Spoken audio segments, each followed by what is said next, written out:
చిత్రాలు. ఒక విశాలమైన తోటలో భూమిలో పాతిపెట్టిన ఒక చిన్న విత్తనం ఉంది. విత్తనం చుట్టూ ఇతర విత్తనాలు ఉన్నాయి. అందరూ అందమైన మొక్కలుగా ఎదగాలని కలలు కన్నారు. అయితే చిన్న విత్తనం భయపడింది. ఇది చీకటి గురించి ఆందోళన చెందుతుంది.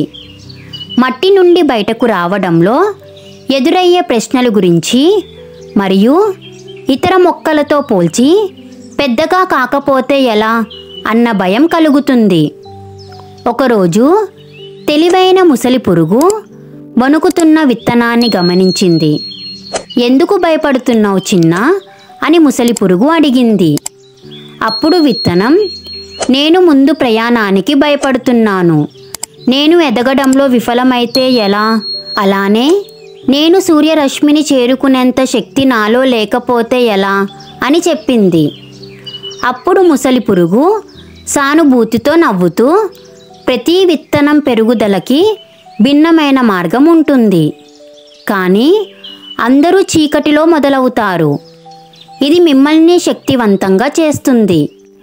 భయంతో నువ్వు పగుళ్ళ మధ్య ఉంటే నువ్వు ఎలా అందంగా మారవచ్చో ఎప్పుడూ తెలుసుకోలేవు అని అన్నది. ముసలి పురుగు మాటలతో ప్రోత్సహించబడిన చిన్న విత్తనం ధైర్యంగా ఉండాలని నిర్ణయించుకుంది.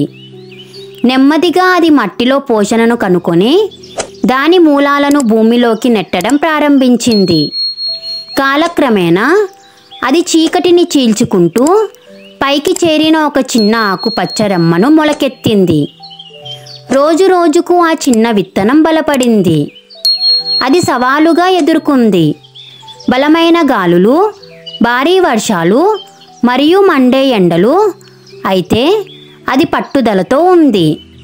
చివరికి ఆ విత్తనం ఒక అందమైన సూర్యకాంతి పువ్వుగా, పొడవుగా మరియు ప్రకాశవంతంగా ఆకాశానికి చేరిన రేకులతో వికసించింది. వెనక్కి తిరిగి చూసుకుంటే సూర్యకాంతి పువ్వు ప్రయాణం తన కష్టాలను ఎదుర్కొనే శక్తిని ఇచ్చింది మరియు అందంగా మార్చిందని గ్రహించింది. మీరు ఇంకా ఇలాంటి లాంగ్ వీడియోస్ చూడాలనుకుంటున్నారా? అయితే కింద లింక్ని ప్రెస్ చేయండి. అలానే ఈ కథ గురించి ఏమనుకుంటున్నారో కామెంట్ చేసేయండి.